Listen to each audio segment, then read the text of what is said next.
వివాహం జరిగిన తర్వాత పురుషుడు నపుంసకుడని నిర్ధారణ అయితే ఆ వివాహాన్ని రద్దు చేయమని మనం న్యాయస్థానంలో కేసు ఫైల్ చేయవచ్చు.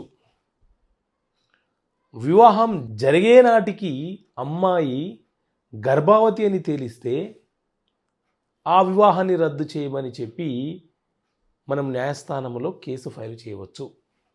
మోసం చేసి బలవంతంగా చేసుకునే పెళ్ళిళ్ళను కూడా రద్దు చేయమని మనము న్యాయస్థానంలో కేసు ఫైల్ చేయవచ్చు. సో ఇలా మన చట్టంలో ఏ వివాహాలు చెల్లుబాటు అవుతాయి, ఏ వివాహాలు చెల్లుబాట్లు కావు చాలా స్పష్టంగా ఇవ్వడం జరిగింది. సో ఈ పద్ధతులలో జరిగే వివాహాలు ఏవైతే ఉన్నాయో వాటిని రద్దు కోరుతూ, అంటే డైరెక్ట్ విడాకులు అడుగుతూ కాకుండా ఈ వివాహాలని రద్దు కోరుతూ మనము న్యాయస్థానంలో కేసు ఫైల్ చేసి మనకు కావాల్సినటువంటి రిలీఫ్ని అడిగే అవకాశం మనకు ఉంటుంది. Okay friends, thank you. జై హింద్.